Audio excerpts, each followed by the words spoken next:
welcome to another opportunity to learn about the world in News Generation. My name is Ifwa Akwa Harrison. Coming up, have you ever seen a game of cricket? Is it a game you have thought about playing? Well, we meet the young players of the Turf Cricket Club who tell us more about the game. But before all that, police in Ebri alleged to have beaten a group of teenage boys. And do you have a dream for Ghana like former President Dr. Kwame Nkrumah? We meet 4 young teenagers who tell us their vision of what they would like Ghana to be like in 20 years. It's going to be an exciting episode. Please stay with us. News Generation, supported by Cowbell with Vitarid. So let's go to the eastern region where something unusual happened in a village there. Some children were allegedly abused by policemen from Ebri. According to reports, they were beaten, handcuffed, and terrified by the police.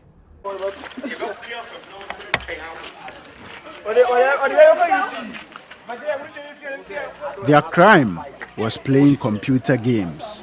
It all started at about 4 p.m. on Sunday at Jankama near Ebri. Some children in this community were playing computer games in this structure. To their surprise, the police paid them an unannounced visit. And certainly, it was not a pleasant one. Police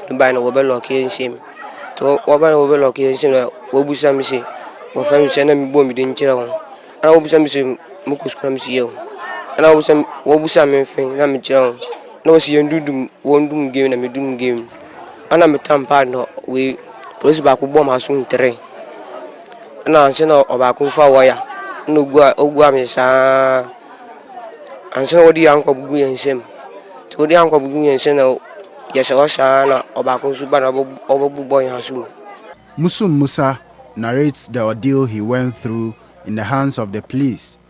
He was just passing by when someone at the game center called him. He received 4 slaps and some beatings. Musum wasn't able to go to school today. This is due to a pain in his ear he suffered as a result of the alleged police brutality. Musum did not suffer this abuse alone. Ray Kwame Ado, who is 15, also had his share of the abuse. He describes a grim picture of what happened to him. Mark shows us a scar on his cheek.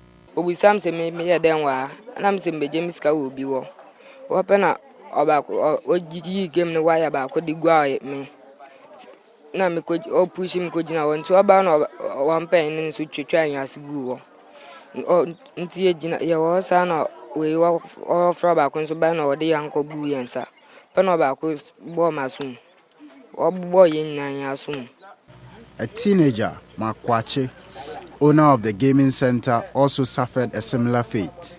Police phone ba say no bobo ura say to ba na mete animo to ba na fe do busanse me lances when yana ti me na me ka chine se o yende ya lances oba wan ka hwe na fe all day or starting or day handcuff gu yensa na fe do wo bo yansum na even the what day we plug we what day we go here. Mark has been infuriated by the act and says he has lost trust in the police. No, say one year, Papa. Say we are police and cast one year normal. Say, yeah, more frank things, want to me if I handcuff me, we answer.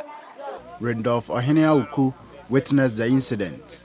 The Sunday I was here eating, where I saw 2 people enter. Where I don't like, I hear sound out the kid that started screaming inside. Where I went there, so as I went, I see the 2 people. Holding handcuff, 2 policemen. They say they are policemen. They handed handcuff. They put a handcuff of them on hands with a slap them. It appears there is no one to seek justice for these kids, but they certainly want to see something done about this brutality. Police officer at the Ebri police station who spoke to News Generation off camera confirmed some of their men went to warn the children to stay away from games but denies beating them up.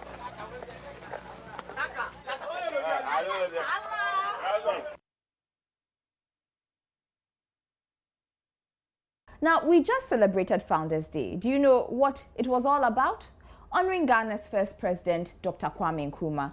The man has been described by many as a visionary, a person who can plan the future. Well, we meet 4 young visionaries who share their dreams for Ghana in 20 years.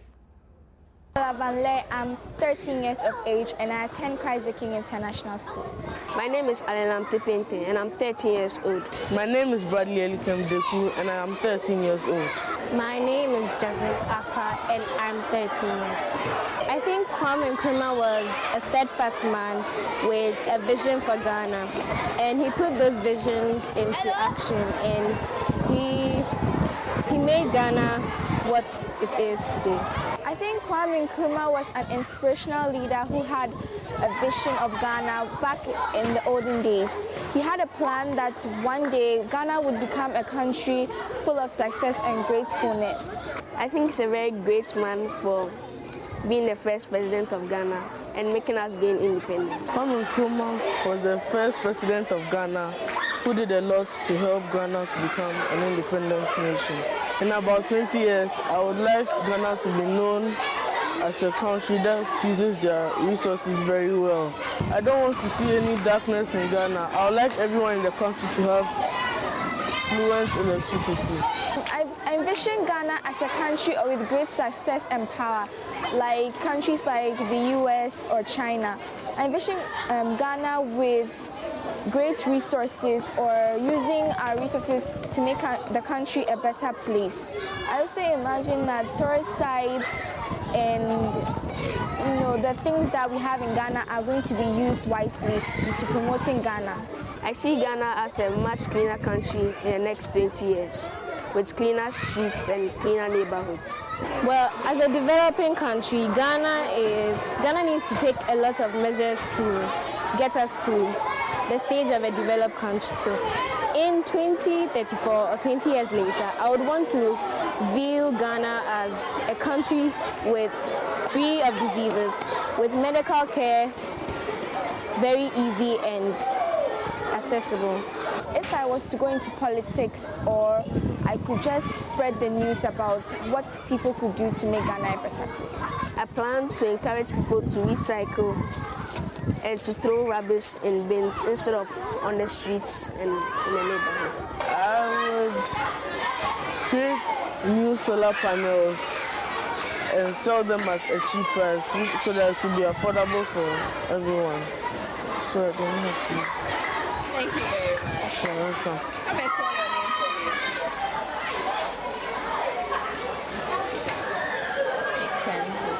I want to be a doctor when I grow up. I plan to make medicines and vaccines available to people who need it. Make it accessible and easy to people.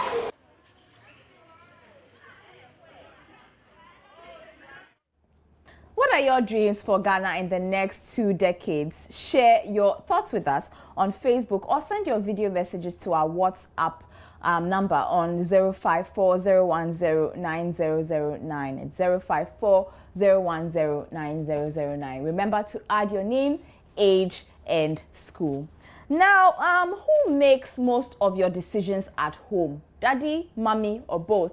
What about you? Well, the participation of youth and children in decision-making has gained global importance in many social conversations. Article 12 of the United Nations Convention on Rights of the Child says the participation is a right of all children and young people. So what's up with all of that? Do you think children should be allowed to participate in making family decisions?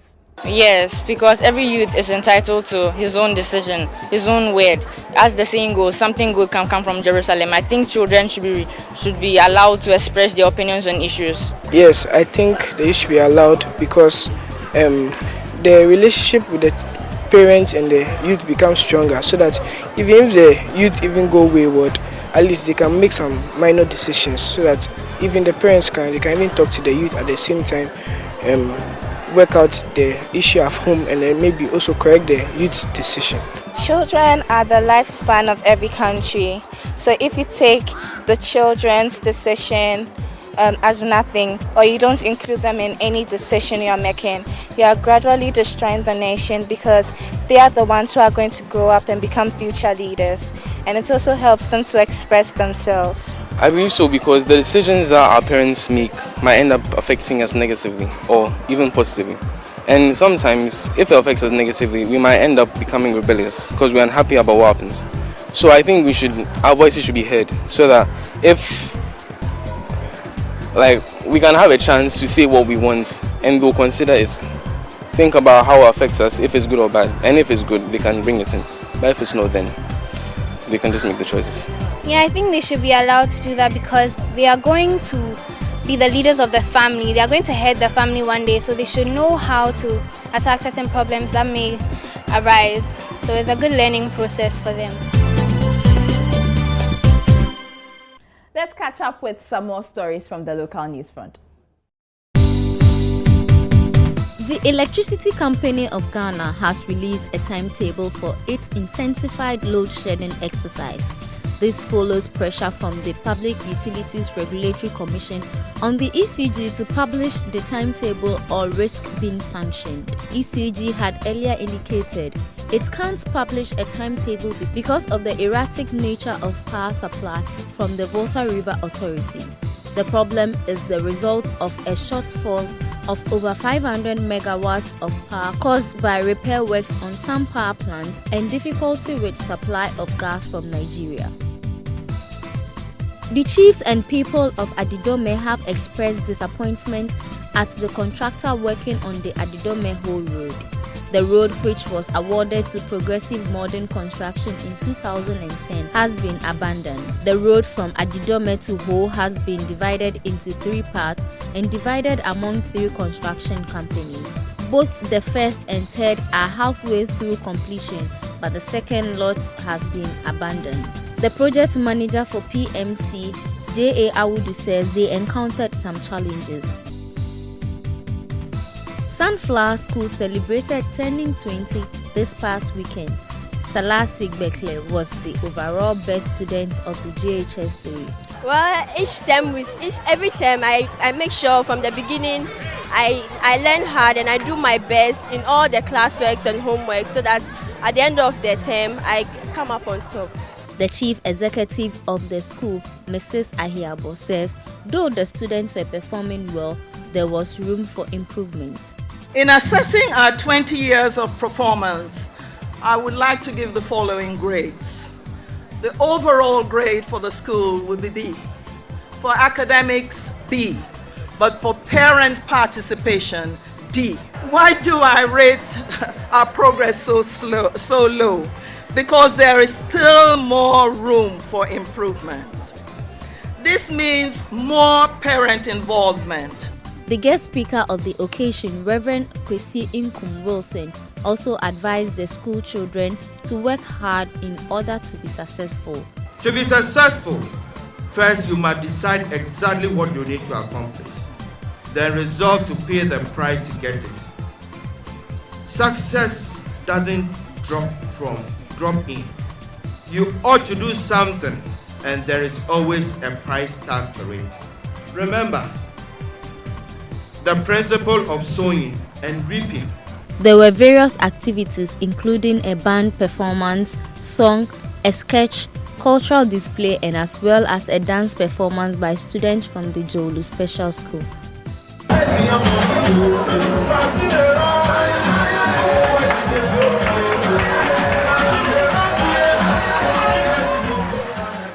Still to come, have you ever thought about the game cricket and Emma Watson's speech? Who is Emma Watson? Hermione from Harry Potter. We'll be right back.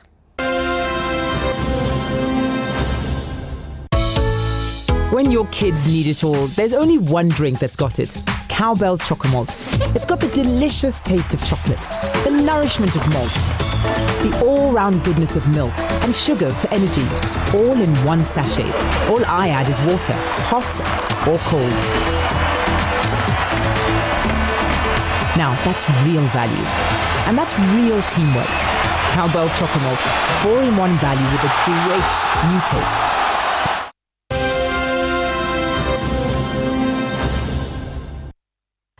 of this game call it the game of extraordinary gentlemen. It is no other game than cricket. News Generation's Eric Oting visited the Turf Cricket Club at the Achimota Cricket Oval to find out why some young people have fallen in love with the game.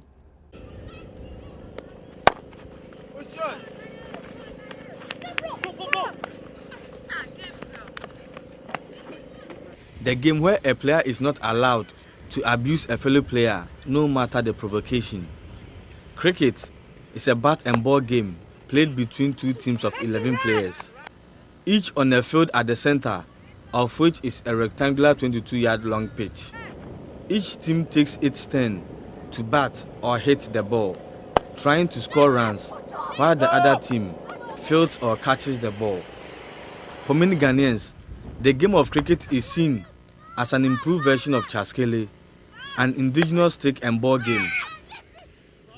Far from that, cricket is more than just throwing and hitting balls just for fun.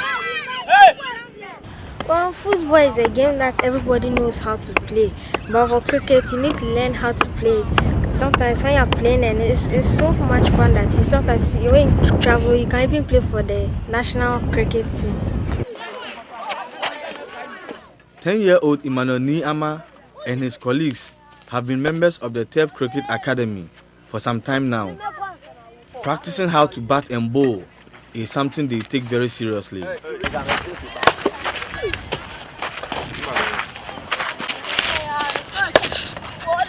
For these young people, playing cricket has become part of their lives. It is not only boys who enjoy cricket, girls do as well. Christiana Nyameke and Ella Amwa are members of the girls' team of Turf Cricket Academy. They believe playing against the boys has helped giving them an edge over the game. If you learn how to bowl, you can play a good ball to get out the batter out of the game. And the batter too is very, very important to bat, to have a good runs for your scores. There is a Latin saying that mensano capusano, a sound mind lies in the sound body. And if you play cricket, you get a sound like you're always alert, because if someone is bowling to you, you have to catch it. Even though you are not a wicket keeper, you are fielding, but you have to catch it. If you're a batsman, someone is bowling to you, you have to catch it. So it keeps you alert. Like, it's also runs in everyday activity. Ella, who doubles as the captain and wicket keeper of the girls' team, believes playing the game has taught her important lessons in life. Cricket is never a lazy game. It involves a lot. It teaches you a lot. It also gives you a sound mind to learn in class and then everywhere. Cricket is a very interesting, even though you see it as boring, you run a lot, talk to people, cooperate, run, and then the person will be running. You know that you are commanding someone, but then the person is taking it as a game. Intiamwa Eje Rufus is coach of the under-14 boys team of Turf Cricket Academy. For anybody who plays cricket is a very smart person. Cricket develops the intellect and also brings up a child who wants to play the game very well. I mean, talking in terms of education, talking in terms of the social life, how you get to appreciate life and stuff. Cricket is all about how you think and how you appreciate life. So I believe anybody playing cricket is a good way to go. It is always advisable for any batsman to wear helmet, and these gloves here protects the hand of the batsman from the ball hitting it directly. For a batsman to score thousands of runs, he needs this kind of bat so that he can smash the ball very well to distances where the fielders cannot get access to. This part here protects the shin of the batsman, because sometimes this cricket ball that you see very small can break the shin bone of a cricketer if it's not on. So it's always advisable for a cricketer to wear these protective clothing. So what do you think about the game cricket? Let us know. You know where to go. Well, let's continue with our tour in Malaysia. Adley tells us about Kuala Lumpur's Twin Towers. Hi there. We're still continuing our tour in Malaysia. And today we are at the Twin Towers, which happens to be one of the tallest buildings in the world, and I'm going to tell you all you have to know about this building.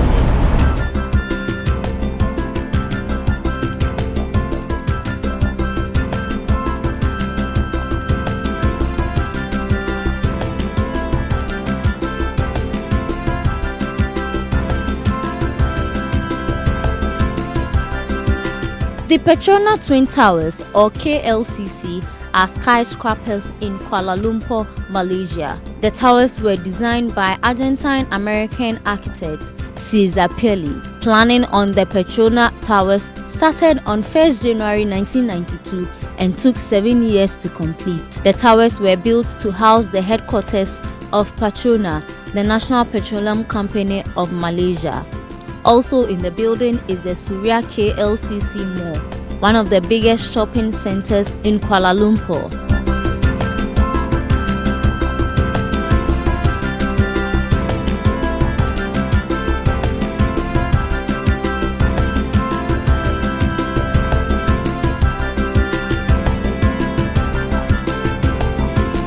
The plan of each tower is identical, an 8-lobed circular structure, 88 stories tall. Each building is supported by 16 large columns around it. The frame is made of high-strength, steel-reinforced concrete. The interior covering consists of stainless steel and glass. A sky bridge links the two towers between the 41st and 42nd floors.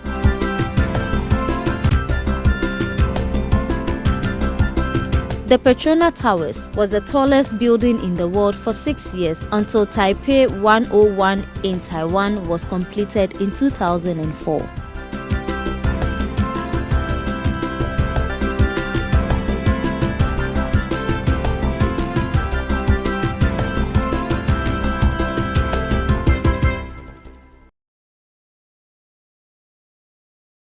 Harry Potter star Emma Watson is trending this week, and it's all about her speech on feminism.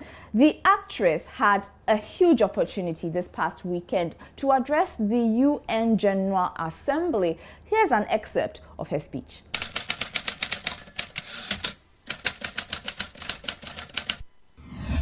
This is the first campaign of its kind at the UN. We want to try and galvanize as many men and boys as possible to be advocates for change. And we don't just want to talk about it. We want to try and make sure that it's tangible. I was appointed as Goodwill Ambassador for UN Women 6 months ago. And the more I've spoken about feminism, the more I have realized that fighting for women's rights has too often become synonymous with man-hating. If there is one thing I know for certain, it is that this has to stop. For the record, feminism, by definition, is the belief that men and women should have equal rights and opportunities.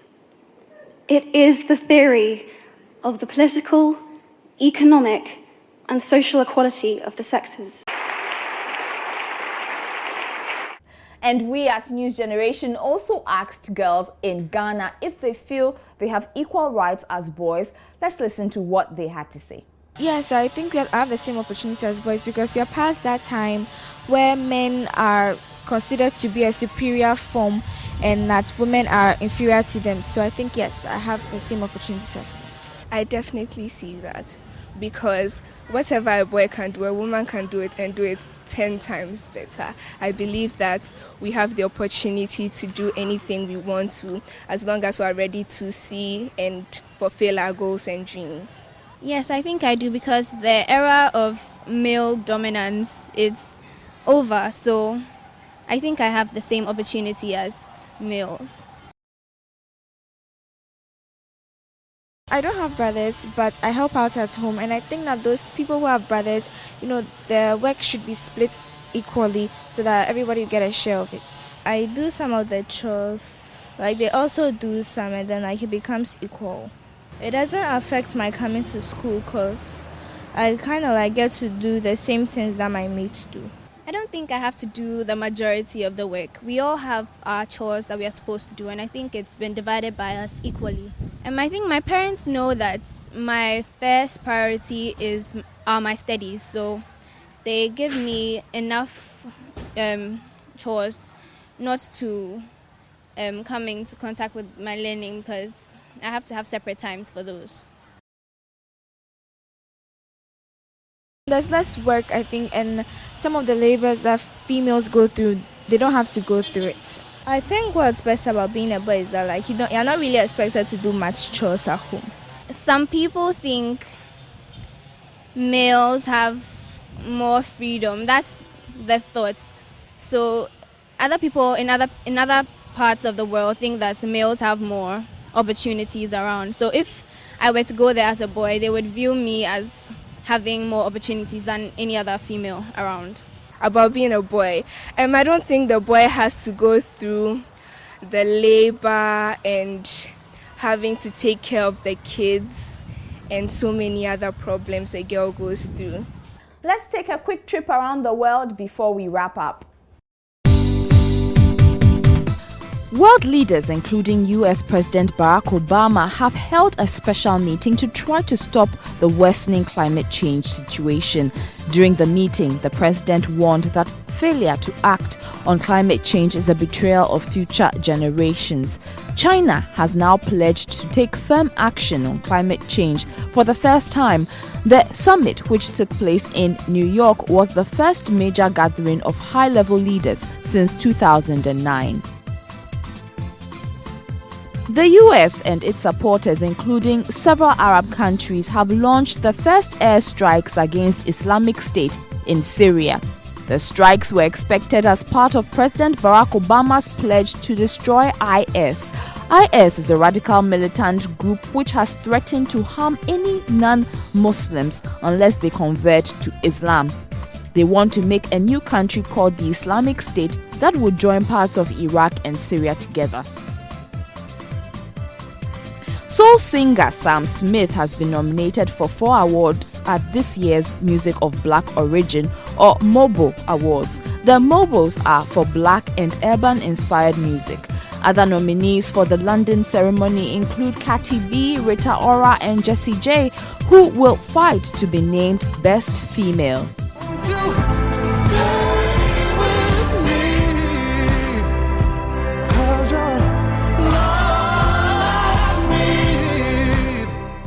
And that's it for this edition of News Generation. Thank you so much for joining us. Until next time, take care. News Generation, supported by Cowbell with Vitarid.